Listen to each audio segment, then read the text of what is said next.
Em, Coba Anda bayangkan sebuah klinik kesehatan reproduksi yang nyaris bangkrut, terus tiba-tiba, Tiba-tiba memutuskan buat jualan suntik botox. iya, jualan botox dengan harga super miring, cuma biar mereka bisa tetap ngedanain layanan medis esensial mereka. Atau, bayangkan skenario lain, seorang mantan model yang dulu pernah diterbangin pakai pesawat pribadinya Jeffrey Epstein. Pesawat yang reputasinya sangat gelap itu ya. Bener banget. Dan sekarang mantan model ini megang rahasia yang ya bikin para elit politik di Washington gemetar ketakutan. Oh, wow. Kalau didengar sekilas, ini kayak plot film thriller yang nggak ada hubungannya satu sama lain, gitu kan? Pasti Anda mikirnya gitu. Dan Anda nggak sendirian mikir kayak gitu. Tapi selamat datang di penelusuran mendalam kita kali ini. Hari ini kita bakal ngebedah sebuah transkrip dari acara YouTube bernama Hysteria. Betul. Dan meskipun potongan-potongan cerita tadi terasa acak, mulai dari inovasi bisnis medis yang radikal, skandal tingkat tinggi soal imigrasi, sampai nanti kita bahas kekerasan domestik, ada satu benang merah sosiologis yang kuat banget ngikat ketiganya. Tapi, sebelum kita masuk lebih jauh dan membedah itu semua, kita perlu ngasih tahu Anda satu hal penting dulu. Ini disclaimer wajib kita. Ya, disclaimer. Materi yang kita bahas dari sumber ini tuh menyelam ke teritori politik yang cukup tajam dan sangat sensitif. Ini menyentuh berbagai spektrum ideologi. Ada pandangan sayap kiri, ada sayap kanan. Persis. Dan misi kita berdua di sini bukan buat milih pihak. Kita nggak ngebela sayap kiri atau kanan. Dan kita sama sekali nggak mengarahkan Anda pada pandangan politik tertentu. Benar banget. Peran kita di sini murni cuma sebagai pemandu. Kita cuma mau membedah fakta dan argumen yang tertulis di dokumen sumber ini secara objektif. Biar Anda bisa memahaminya secara utuh, terus ya, Anda sendiri yang narik kesimpulannya. Maksudnya, pemahaman yang utuh itu kan menuntut kita buat ngelihat anatomi dari sebuah argumen, terlepas dari kita setuju atau enggak sama kesimpulannya kan? Setuju.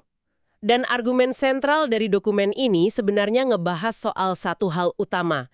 Siapa yang sebenarnya memegang kendali atas otonomi tubuh perempuan? Dan gimana kendali kekuasaan itu dipertahankan mati-matian waktu mulai terancam? Nah, mari kita mulai dari ranah yang paling intim dulu, yaitu di dalam rumah tangga. Sumber ini nyorotin satu fenomena yang, lumayan kelam, yang kriminolog sebut sebagai family annihilators atau pemusnah keluarga. Fakta-fakta yang disajikan di sini jujur aja sangat mengganggu. Ya ampun, beneran mengganggu. Kita dihadapkan sama kasus mantan wakil gubernur Virginia, Justin Fairfax, karen politiknya hancur gara-gara tuduhan pelanggaran seksual. Terus dia jadi terobsesi buat bersihin namanya. Iya, dan di tengah proses perpisahan sama istrinya, mereka masih tinggal satu atap waktu itu, dia, dia bunuh istrinya, terus dia bunuh diri. Dan detail yang paling menyesakkan adalah kedua anak mereka ada di dalam rumah pas tragedi itu terjadi. Serius, ngebayanginnya aja bikin merinding. Terus dokumen ini langsung nyandingin kasus itu sama tragedi lain di Shreveport, Louisiana.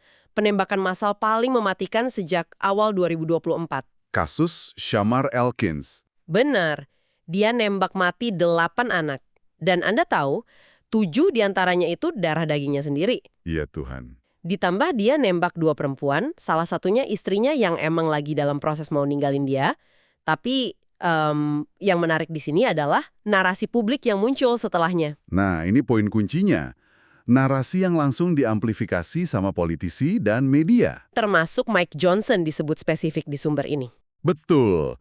Narasinya selalu bilang kalau pria-pria ini lagi berjuang dengan masalah kesehatan mental gara-gara tertekan pernikahannya hancur. Disinilah analisis dari materi ini mulai menukik tajam. Ada kutipan dari seorang filsuf, Kate Manne, yang ngenalin konsep yang namanya himpati. Himpati. Permainan kata dari empati, tapi empati yang diberikan spesifik buat laki-laki pelaku kekerasan. Oh, wow, masuk akal. Jadi masyarakat kita tuh kayak punya refleks bawah sadar buat nyari-nyari alasan atau merasionalisasi rasa sakit si pelakunya. Benar banget. Ketimbang ngeliwat fakta telanjang kalau perempuan dan anak-anak dibunuh secara brutal, orang malah milih ngomong, oh dia pasti lagi depresi berat. Padahal, mari kita bedah ini. Kenapa masyarakat refleksnya kayak gitu? Karena mekanisme psikologis dari himpati ini sebenarnya bentuk pertahanan diri masyarakat. Maksudnya, kalau kita ngakuin tindakan sekejam itu lahir dari sistem budaya yang kita jalani tiap hari, Kita jadi harus ngebongkar sistem itu sendiri dong. persis. Jadi jauh lebih gampang buat ngasih label sakit mental ke satu individu daripada ngakuin kalau struktur sosial kita yang nyiptain cara pandang kayak gitu. Mengkambing hitamkan individu biar sistemnya aman. Nah, dokumen kita merujuk tulisan Britney Cooper di dekat yang pakai kerangka pemikirannya Bell Hooks soal patriarki, kapitalis, supremasi kulit putih. Ah iya, sistem ini ngebentuk laki-laki buat ngukur harga diri mereka dari 3 hal absolut. Ukuran rekening bank, ukuran alat kelamin, dan ukuran keluarga mereka. Jadi istri dan anak itu nggak dilihat sebagai individu merdeka yang punya mimpi sendiri. Mereka dilihat sebagai aset, kayak metrik kesuksesan gitu kan? Betul. Dan konsekuensi dari ngelihat keluarga sebagai aset ini fatal banget pas istrinya memutusin buat pergi. Ya, buat pelaku kayak Fairfax atau Elkins, kepergian istri itu bukan sekedar patah hati atau sedih karena cerai. Itu adalah kebangkrutan eksistensial. Pria ini merasa status keberadaannya dilucuti. Logika di kepalanya tuh, kalau aset ini bukan milikku, ya dia nggak boleh jadi milik siapapun. Dan aku berhak ngancurinnya. Ya ampun, itu kan perwujudan dari rasa kepemilikan mutlak atau entitlement atas manusia lain. Dan kalau Anda mikir, itu mah pemikiran orang zaman dulu, orang tua, sumber ini nyatat satu statistik yang bikin shock. Apa tuh? 30% pria dari Gen Z percaya kalau perempuan harus menuruti apapun kata suami mereka. Tunggu, serius? 30% Gen Z? Ya, anak-anak muda yang tumbuh sama internet dan pendidikan modern, tapi mereka mereproduksi ideologi kepemilikan yang sama. Bayangin kalau ideologi ini tabrakan sama krisis finansial atau ancaman cerai. Hasilnya ya ledakan kekerasan tadi. Dan ketegangan inilah yang sengaja disembunyikan politisi pakai narasi kesehatan mental. Anda tahu, baca bagian ini tuh bener-bener ngingetin saya sama analogi yang brilian banget dari sumbernya. Analogi soal beres-beres rumah itu ya? Iya, kayak kalau kita lagi beres-beres garasi nih, biasanya ada satu kotak rongsokan atau junk box di pojokan. Iya, tempat kita asal lempar kabel kusut, baut karatan. Baterai mati, ya apa aja yang kita nggak tahu mau diapain, kita asal lempar aja ke kotak itu biar lantainya kelihatan bersih. Padahal kita nggak punya niat sedikit pun buat benerin barang-barang itu. Dan politisi ngelakuin hal yang persis sama. Bener, mereka ngelempar isu kekerasan struktural ini ke dalam kotak rongsokan kesehatan mental biar mereka nggak usah berurusan sama akar masalahnya. Kayak ngebahas regulasi senjata api atau ngebongkar budaya patriarki. Iya, yang penting masalahnya nggak kelihatan dan publik merasa aman. Tapi kalau kita terus-terusan jadiin kesehatan mental kambing hitam yang diterima secara sosial, bukankah kita diam-diam lagi ngasih izin supaya konsep kepemilikan perempuan ini terus berlanjut? Justru itu poin kritikalnya. Memasukkan masalah ke kotak kesehatan mental itu langkah politik yang sangat aman. Siapa sih yang mau nentang pendanaan kesehatan mental? Nggak ada. Tapi secara kultural, ini membiarkan dehumanisasi jalan terus. Oke, dan hasrat buat ngontrol tubuh perempuan ini jelas nggak berhenti di pintu rumah tangga aja. Waktu kita keluar dari ranah domestik, represi yang sama menghantam institusi yang harusnya ngelindungin otonomi itu. Nah, ini menarik percakapan kita dari level domestik ke level sistemik. Krisis yang lagi dihadapin sama Planned Parenthood. Fakta di dokumen ini lumayan muram ya. Tahun lalu aja gara-gara kehilangan pendanaan federal secara masif, Planned Parenthood harus nutup 50 dari 600 klinik mereka. 50 klinik itu angka yang gede banget loh. Banget. Buat orang di kota besar mungkin mikir, paling harus jalan sedikit lebih jauh. Tapi buat populasi di daerah terpencil atau berpenghasilan rendah, Klinik-klinik ini memonopoli layanan kesehatan dasar. betul. Dokter kandungan di sana sering jadi satu-satunya tenaga medis yang ditemuin perempuan. Jadi pas pintunya tutup, seluruh infrastruktur kesehatan komunitasnya runtuh. Terpojok sama keadaan ini, salah satu afiliasi mereka, Marmonte, ngelakuin manuver yang bikin kita geleng-geleng kepala. Marmonte ini yang menaungi 30 klinik di area California dan Nevada kan? Tidak lazim buat klinik reproduksi. Nah, ini. Waktu baca ini saya sampai baca 2 kali. Masa klinik reproduksi nawarin suntik botox? Dan harganya murah banget, cuma $9 per unit. Gila, nggak cuma itu mereka nawarin gas ketawa atau laughing gas buat nahan sakit pas pemasangan IUD. Terus ada layanan telehealth khusus perimenopause. Fase yang sering banget diabaikan sama dunia medis arus utama. Padahal itu penting banget.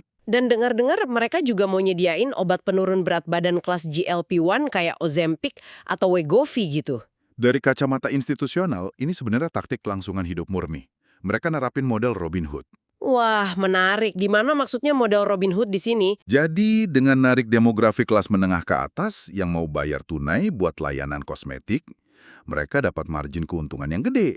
Nah, keuntungan ini dipakai buat subsidi silang layanan OBGYN esensial. Oh, buat bayarin pemeriksaan kanker serviks atau kontrasepsi buat pasien yang nggak mampu ya. Tepat sekali. Tapi, tunggu dulu.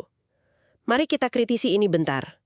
Di satu sisi, taktik finansial ini emang brilian. Tapi ironis nggak sih? Ironis gimana maksud Anda? Ya, ini kan institusi yang misi utamanya memberdayakan otonomi perempuan. Tapi buat bertahan hidup, mereka harus memonetisasi standar kecantikan patriarki. Kayak perempuan merasa harus suntik botox biar nggak kelihatan tua, atau pakai obat kurus biar tubuhnya ideal. Saya paham maksud Anda. Kayak minum racun buat beli obat penyembuhannya gitu kan? Persis. Bukankah itu sedikit kontradiktif? Dilema etis itu emang nggak bisa dihindari, dan kritik Anda itu sangat beralasan. Sistem ini emang maksa mereka masuk ke pragmatisme yang ekstrim. Ya, mau nggak mau ya, demi survive. Tapi ada efek samping psikologis yang revolusioner dari keputusan jualan botox ini. Coba Anda pikir, secara historis, pengalaman perempuan pergi ke dokter kandungan itu isinya kecemasan semua kan? Oh benar, Anda datang cuma kalau ngerasa ada yang salah sama badan Anda atau mau pap smear yang super nggak nyaman. Pengalaman medis itu selalu soal manajemen krisis. Nah, transkrip kita nyebut langkah Planned Parenthood ini ngebentuk konsep Malmini untuk layanan perempuan. Malmini? Oke, saya ngerti arahnya nih. Dengan masukin layanan lifestyle, arsitektur psikologis dari kunjungan medisnya berubah dong. Benar. Pasien mungkin datang awalnya cuma mau konsultasi telehealth soal perimenopause atau mampir buat perawatan kulit. Terus karena nggak ada beban emosional, Mereka sekalian deh periksa payudara rutin. Lingkungannya jadi positif dan holistik, bukan tempat yang penuh stres. dan yang paling penting dari ini semua menurut saya, adalah soal gas ketawa buat prosedur IUD tadi. Oh iya, itu tuh ngubah segalanya sih. Selama puluhan tahun, institusi medis itu selalu ngegaslighting rasa sakit perempuan. Mereka disuruh minum ibuprofen aja sebelum prosedur yang jelas-jelas menyakitkan. Bener banget. Pas nawarin gas ketawa, itu kayak pengakuan institusional kalau, hey, rasa sakit kalian itu nyata dan kami mau ngurangin itu. Dan pas institusi medis memperlakukan tubuh perempuan bukan sekedar mesin rusak yang harus dibenerin, tapi sebagai entitas utuh yang berhak dapat kenyamanan, Disitulah otonomi direbut kembali ya. betul. Dan ini bukti kalau institusi yang merawat perempuan ditekan secara sistemik, mereka nggak bakal cuma pasrah. Mereka bakal puter otak cari celah kreatif buat ngelawan balik. Keren banget sih insting bertahan hidup mereka. Tapi kalau sekarang kita ngalihin pandangan dari klinik komunitas dan ngelihat ke atas ke level tertinggi kekuasaan dunia, Ini masuk ke bagian yang paling gelap. ya kita bakal nemuin pertarungan kontrol tubuh perempuan dengan aturan yang jauh lebih manipulatif. Di sana tubuh perempuan tuh bukan cuma dikontrol, tapi secara harfiah dijadiin komoditas transaksi. Ini ngebawa kita ke kisah Amanda Inggaro. Benar. Kalau tadi kita ngebahas ilusi kepemilikan di rumah tangga, kisah Inggaro ini manifestasi komodifikasi di level elit global. Fakta di sumber ini dimulai sama berita penahanan dia oleh ICE. Otoritas Imigrasi Amerika Serikat. Iya, mantan model ini dikurung 3 bulan sebelum akhirnya dideportasi paksa ke Brazil. Dan deportasi ini bukan sekedar penegakan hukum imigrasi biasa kan? Sama sekali bukan. Penahanan ini terjadi pas lagi ada perebutan hak asuh anak yang sengit banget antara Inggaro sama mantan pasangannya, Paolo Zampoli. Nah, profil Zampoli ini krusial. Dia bukan orang sembarangan. Dia mantan mitra bisnisnya Donald Trump dan pernah jadi utusan khusus. Terus investigasi di materi ini indikasikan kuat kalau Zampoli ini ngomporin ICE pakai jaringannya buat ngingkirin Inggaro. Coba resapi itu sebentar. Seorang sipil elit bisa pakai lembaga penegak hukum federal paling ditakuti buat menangin perselisihan hak asuh anak pribadi. Bikin bulu kuduk berdiri kan ngebayangin kekuasaannya? Sangat. Tapi cerita gimana Inggaro bisa sampai di Amerika itu, jauh lebih mengerikan dari sekedar masalah imigrasi. Oh iya, sejarah gelapnya. Gimana detailnya tuh? Jadi, Inggaro pertama kali didatangin ke AS dari Paris umur 15 tahun, transportasinya, dia diterbangin pakai Lolita Express, pesawat pribadinya Jeffrey Epstein. Ya ampun, umur 15 tahun. Dia terbang ditemenin sama Jean-Luc Brunel, Pemilik agensi model yang naungi Inggaro itu kan? betul, sekaligus rekan bisnis terdekat Epstein. Sebagai konteks saja buat Anda, Brunel ini belakangan ditangkap di Prancis terkait skandal Epstein, dan akhirnya ditemukan tewas di dalam selnya sendiri. Dinamika kekuasaannya itu absolut banget ya. Bayangin remaja belasan tahun, nggak bisa bahasa Inggris dengan baik, dibawa ke negara asing. Visanya, tempat tinggalnya, karirnya, semuanya dikendaliin sindikat pria-pria ini. Dan Zampolli, menurut dokumen ini, udah mulai deketin Inggaro pas dia baru 15 tahun. Mereka akhirnya jadian pas Inggaro umur 17 tahun. Dan waktu itu Zampolli usianya hampir 40 tahun. Tubuhnya benar-benar diimpor dan didistribusiin di antara kaum elit kayak barang dagangan. Tapi, narasi soal pion yang nggak berdaya ini berbalik drastis puluhan tahun kemudian. Nah, ini badian di mana Inggaro mulai melawan balik. Benar. Transkrip kita ngutip wawancara eksklusif Inggaro sama jurnalis Nina Burley di The Courier. Di sini Inggaro mulai ngelempar bom waktu politik. Dia ngebongkar mitos sejarah yang selama ini dipercaya publik. Selama ini kan publik tahu kalau Paolo Zampolli yang berjasa ngenalin Donald Trump sama Melania. Ya, itu sejarah resminya. Tapi Inggaro ngebantah itu. Dia ngisyaratin kalau Jeffrey Epstein lah yang sebenarnya ngatur perkenalan itu. Oh, wow. Itu tuduhan yang luar biasa besar. Dan nggak cuma itu, dia juga nuduh mantan pasangannya, Zampolli, aktif ngerekrut gadis-gadis buat jaringan Epstein. Yang mana pasti dibantah mati-matian sama pihak Zampolli. Pastilah. Tapi senjata utama Inggaro bukan cuma ngomong di majalah. Dia ngirim sinyal jelas ke Washington kalau dia siap bersaksi di bawah sumpah di depan Komite Pengawas DPR Amerika Serikat atau House Oversight Committee. Dan ancaman ini yang bikin kepanikan politik tingkat tinggi. Kenapa bisa panik banget? Karena walau sekarang ancaman itu belum bisa dieksekusi karena Demokrat belum pegang kendali, Inggaro ini seakan naruh bom waktu. Kalau konstelasi politik berubah tahun depan dan Demokrat menang komite itu, Dia pegang kartu as buat ngeruntuhin narasi sejarah para elit ini. tepat. Dan ini ngasih penjelasan yang rasional banget buat anomali media baru-baru ini. Anda ingat konferensi pers Melania Trump? Oh, Yang tiba-tiba banget itu ya? iya, publik kan kebingungan. Melania tiba-tiba muncul di depan kamera dan secara proaktif nyangkal kalau dia punya hubungan masa lalu sama Jeffrey Epstein. Padahal nama Epstein lagi nggak masuk berita hari itu kan? Nggak ada pemicu apa-apa. Nggak ada. Makanya, analisis dari sumber kita nyimpulin kalau kemunculan mendadak itu kemungkinan besar adalah manuver pertahanan yang panik. Mereka tahu wawancara Inggaro bakal terbit. Jadi mereka buru-buru bangun tembok pembatas sebelum tsunami informasinya ngehantam publik. Wah, ironis banget nggak sih arti dari semua ini? Sangat ironis. Maksudnya, elit-elit ini ngimpor anak 15 tahun, dijadiin komoditas yang bisa diatur semaunya, terus dibuang ke IC pas dia mulai ngerepatin.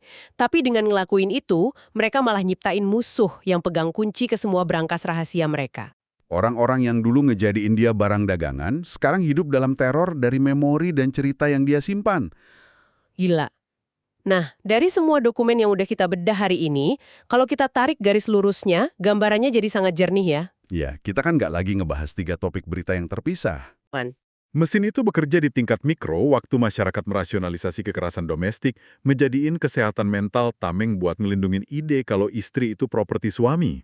Terus mesin itu jalan di tingkat institusional waktu anggaran kesehatan reproduksi dipotong habis-habisan, maksa klinik harus berjuang nawarin botox cuma buat ngasih perawatan dasar. Dan puncaknya, mesin itu bekerja di tingkat makro waktu badan pemerintah kayak ICE dipakai sama elit buat menghapus keberadaan perempuan yang berani nantang narasi mereka. Semua ini ujung-ujungnya balik ke siapa yang memegang kendali atas kehidupan perempuan. Nah, ini membawa kita ke satu pemikiran penutup buat Anda renungkan setelah dengar ini. Kita udah lihat gimana kekuasaan ngabisin energi luar biasa besar buat ngembungkam cerita-cerita ini. Entah lewat kekerasan fisik yang ekstrim, potong dana, atau bahkan deportasi. Persis. Pertanyaannya buat Anda adalah, kalau satu orang kayak Amanda Inggaro yang masuk ke sistem sebagai remaja tanpa daya belasan tahun lalu, kalau dia sekarang punya kekuatan yang cukup buat mengguncang struktur politik tertinggi di Washington, coba pikirkan ada berapa banyak lagi cerita di luar sana. Cerita dari individu-individu yang terpinggirkan, yang saat ini lagi nunggu di bayang-bayang. Betul, menunggu momen yang tepat buat melangkah maju dan menulis ulang sejarah yang selama ini kita yakini sebagai sebuah kebenaran mutlak. Wah, itu pertanyaan provokatif yang menuntut kita buat selalu meriksa ulang fakta yang disajikan ke kita. Kita seringkali kan suka sama realitas yang teratur, narasi sebab akibat yang gampang dicerna.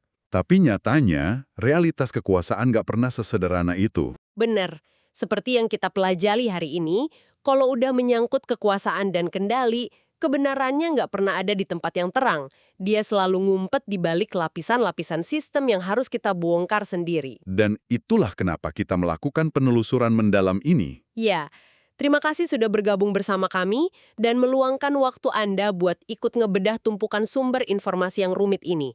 Memahami anatomi kekuasaan emang bukan hal yang nyaman. Tapi itu satu-satunya cara biar kita nggak gampang dikendalikan. Betul sekali. Sekali lagi terima kasih, sampai jumpa di penelusuran mendalam kita berikutnya. Tetaplah bertanya dan jaga diri Anda baik-baik.